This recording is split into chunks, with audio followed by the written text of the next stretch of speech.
रोज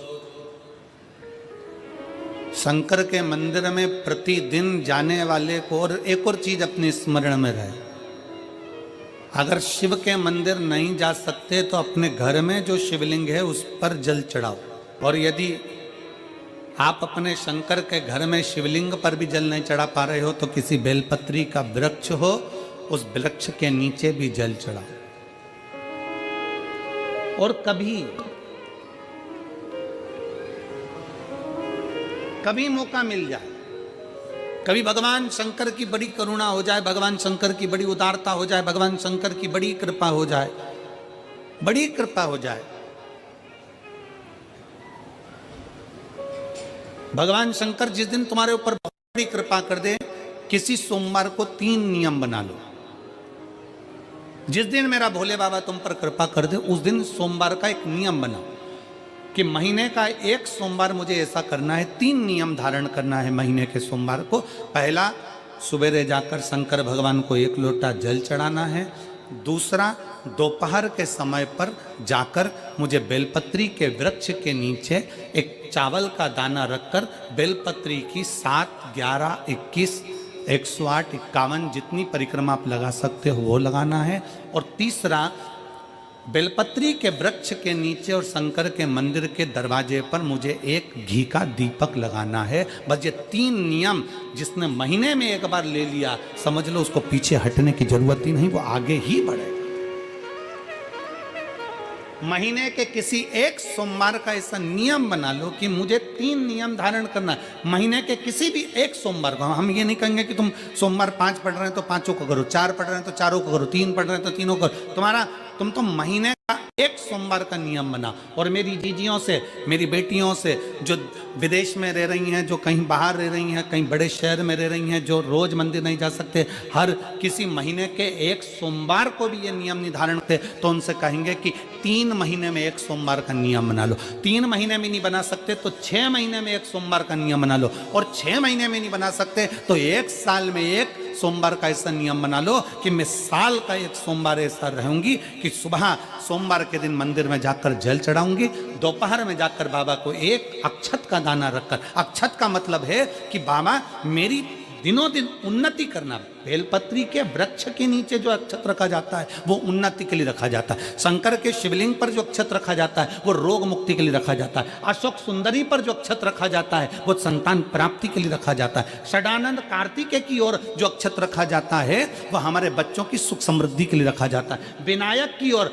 गणेश जी की ओर जो अक्षत रखा जाता है वो हमारे घर में कोई मंगल कार्य आ जाए उसके लिए रखा जाता है। और जो पीठिका होती है जिसपे शिवलिंग रखा होता है, पार्वती जी का हस्तकमल, उस पर अक्षत रखा जाता है तो नारी के अखंड सौभाग्य के लिए रखा जाता है। अक्षत रखने का भी तरीका है।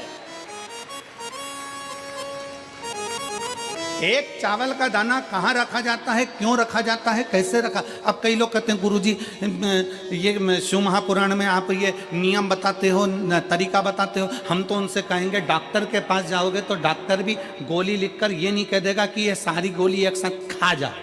डॉक्टर भी कहेगा ये गोली सुबह खाना है, ये गोली शाम को खाना है, ये गोली दोपहर में खाना, ये गोली भूखे रहकर खाना। बोलो सही है कि गलत है? ये रात्रि को खाना खाने के बाद खा लेना, ये खाना खाने के पहले, ये नाश्ते के पहले। और सुनो, ये दवाई, ये वाली पीछे वाली जो दवाई लो ना इसको दूध से लेना, ये वाली जो दवाई लो ना इसको पानी से लेना। और सुनो, ये डब्बी है इसको पानी में मिलाकर फिर पीना। दवाई लेने का भी तरीका है, उसी तरह शिव महापुराण में एक एक अक्षत का भी तरीका है और एक एक बेलपत्री का भी तरीका है। अब मान लो कई लोग कहते हैं गुरुजी आप ये तरीका बताते हो शिव पुराण के माध्यम से, कई लोगों के मन में संशय जागता है, तो अगर हम एक साथ चावल चढ़ा दे तो उसका क्या तरीका है? तो हमारा निवेदन है डॉक्टर जो दवाई ले एक ही बार में निपटा जाए, एक ही बार में खा ले। दवाई एक बार में पूरी खा गए असर नहीं करेगी, इसमें डॉक्टर का कोई दोष नहीं है। उसने तो बताया था ऐसे लेना, ऐसे लेना। और तुमने, मैं डॉक्टर साहब ने पूछा दवाई पूरी ली, शाम की दवाई भूल गई थी, सवेरे की दवाई भूल गई थी, ये दवाई भूल गई थी। डॉक्टर कहेगा हमने तो नियम बताया था, तुमने नहीं खाई तो असर कहाँ से करेगी?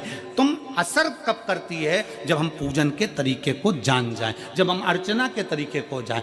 आप साल भर का एक सोमवार निकाल लो, 6 महीने का एक सोमवार निकाल लो, 3 महीने का एक सोमवार निकाल लो, महीने का एक सोमवार निकाल लो, अपने से दिल में बन जाए तो एक सोमवार ऐसा निकालो जिसके 3 नियम धारण हो।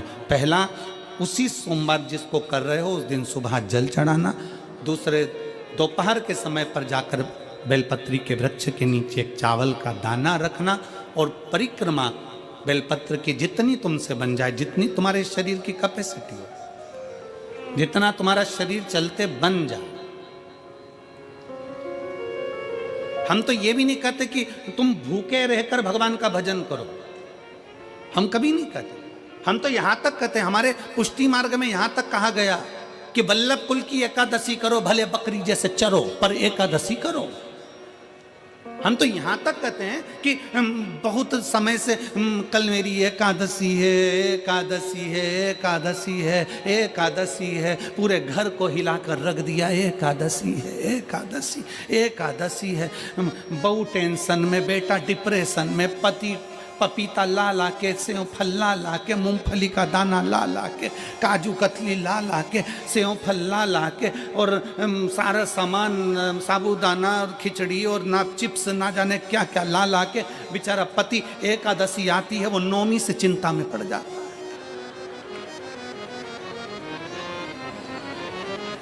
हम तो ये भी नहीं कहते कि तुम व्रत बहुत भारी करो, तुम व्रत उपास भी बहुत बहुत टेंशन वाला करो, ना ना ना।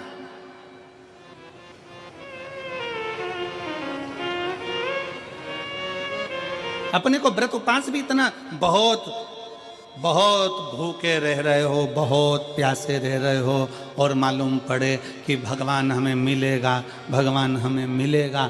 भगवान कहता है कि देख भाई, मैं भी भूखा नहीं रहता, तू भी भूखा मत रहे, मैं भी चकाचक रहता हूँ, तू भी चकाचक रहे, मैं भी अपने। और भगवान शंकर तो ये भी कहते हैं कि अपना परिवार भी मत छोड़ो। मेरे पास में पार्वती भी, एक ही देवता है जो विद फैमिली मंदिर में बैठता है।